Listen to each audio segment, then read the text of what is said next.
Halo semuanya, kembali lagi bersama saya, Rina Tarihoran, mahasiswa Universitas Nusa Cendana Kupang, Fakultas Ilmu Sosial dan Ilmu Politik, jurusan Sosiologi semester 6, kelas C, dengan NIM 1803030107. Pada video kali ini saya akan menjelaskan kisah korupsi kita. Sudah sangat dikenal oleh awam bahwa korupsi itu merupakan kejahatan yang merugikan keuangan negara ataupun bangsa. Fakta senyatanya lebih luas, korupsi merupakan perbuatan bejat, busuk, jahat, jelek, tidak jujur, dan konotasi negatif lainnya. Bahkan disebut juga sebagai extraordinary crime. Korupsi di NTT sejatinya terkait dengan persoalan keluarga, sebab kejujuran, integritas, dan moral merupakan karakter yang dibentuk di dalam sebuah keluarga. Bila kejujuran, integritas, dan moral seseorang hancur, bisa dipastikan virus korupsi akan menyebar. Bentuk dan perbuatan perilaku menyimpang dalam lingkup sebagai korupsi yaitu terdapat dalam Undang-Undang Nomor 31 Tahun 1999 sebagaimana telah diubah dengan Undang-Undang Nomor 20 Tahun 2001 tentang pemberantasan tindak pidana korupsi. Setidaknya ada 8 kelompok delik korupsinya, yaitu A. Kelompok delik yang dapat merugikan keuangan negara. B. Kelompok delik penyuapan, baik itu aktif maupun pasif. C. Kelompok delik penggelapan dalam jabatan. D. Kelompok delik pemerasan dalam jabatan. E. Kelompok delik pemalsuan. F. Kelompok delik berkaitan dengan pemborongan. G. Kelompok delik gratifikasi. Dan yang terakhir, kelompok delik yang merintangi dan menghalangi penanganan perkara korupsi. Akar korupsi yang ada di NTT, yang pertama faktor internalnya. Faktor internal itu merupakan faktor yang berasal dalam diri seseorang.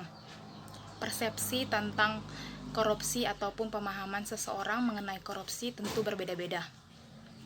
Salah satu penyebab korupsi di Indonesia adalah masih bertahannya sikap primitif terhadap praktik korupsi karena belum ada kejelasan mengenai batasan bagi istilah korupsi, sehingga terjadi beberapa perbedaan pandangan dalam melihat korupsi. Kualitas moral dan integritas individu juga berperan penting dalam penyebab korupsi di Nusa Tenggara Timur dalam faktor internal. Adanya sifat serakah dalam diri manusia dan himpitan ekonomi serta self-esteem yang rendah dapat membuat seseorang melakukan korupsi. Adapun beberapa pernyataan ahli yang menyimpulkan beberapa poin penyebab korupsi yang ada di NTT adalah sebagai berikut. 1. Peninggalan pemerintahan kolonial. Yang kedua, kemiskinan dan ketidaksamaan. Yang ketiga, gaji yang rendah. 4. Persepsi yang populer. 5. Pengaturan yang bertele-tele. Dan yang terakhir, pengetahuan yang tidak cukup dari bidangnya.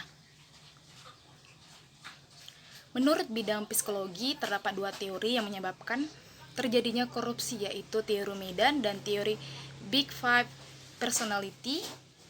Teori Medan adalah perilaku manusia merupakan hasil dari interaksi antara faktor kepribadian atau personality dan lingkungan atau environment. Dengan kata lain, lapangan kehidupan seseorang terdiri dari orang itu sendiri dan lingkungannya, khususnya lingkungan kejiwaan ataupun psikologis yang ada padanya.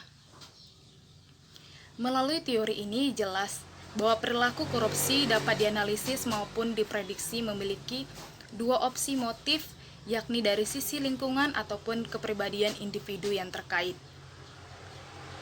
Teori yang kedua adalah teori Big Five Personality. Teori ini merupakan konsep yang mengemukakan bahwa kepribadian seseorang terdiri dari 5 faktor kepribadian, yaitu extraversion, agreeableness, neuroticism, openness, dan conciliationism. Selain faktor-faktor internal di atas, terdapat faktor-faktor internal lainnya. Faktor tersebut yaitu aspek perilaku individu.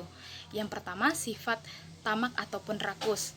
Korupsi yang dilakukan bukan karena kebutuhan primer ataupun kebutuhan pangan. Pelakunya adalah orang yang berkecukupan tetapi tidak memiliki sifat tamak, rakus, mempunyai hasrat memperkaya diri sendiri. Unsur penyebab tindak korupsinya berasal dari dalam diri sendiri, yaitu sifat tamak maupun rakus. Yang kedua, moral yang kurang kuat. Orang yang melakukan kurang kuat mudah tergoda untuk melakukan tindak korupsi.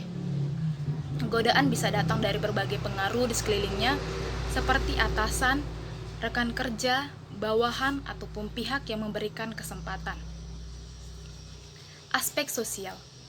Keluarga dapat menjadi pendorong seseorang untuk berperilaku korup.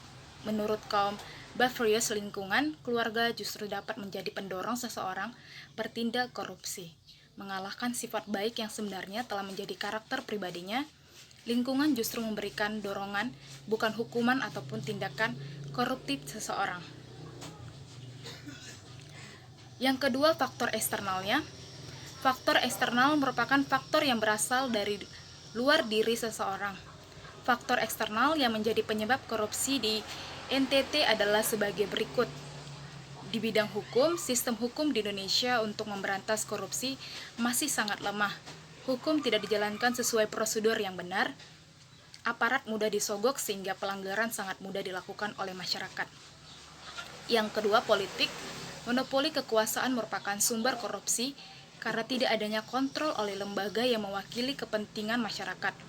Faktor yang sangat dekat dengan terjadinya korupsi adalah budaya penyalahgunaan wewenang yang berlebih. Dalam hal ini terjadinya KKN, korupsi, kolusi, dan nepotisme yang masih sangat tinggi dan tidak adanya sistem kontrol yang menyebabkan masyarakat menganggap bahwa korupsi merupakan suatu hal yang sudah biasa terjadi.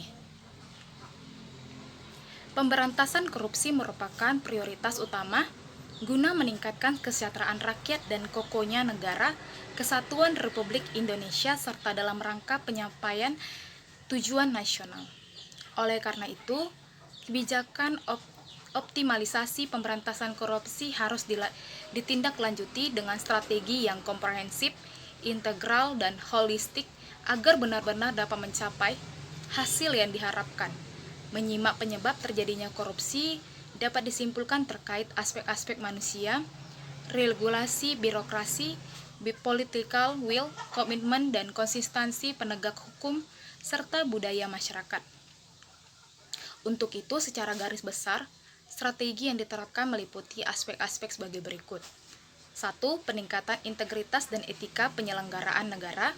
Yang kedua, pemantapan dan percepatan reformasi birokrasi. Yang ketiga, penguatan budaya anti korupsi masyarakat. Dan yang terakhir, penegakan hukum yang tegas, konsisten, dan terpadu. Demikianlah video saya untuk minggu ini. Semoga video yang saya sampaikan dapat bermanfaat untuk kita semua. Jika ada kesalahan, saya mohon minta maaf. Sekian dan terima kasih.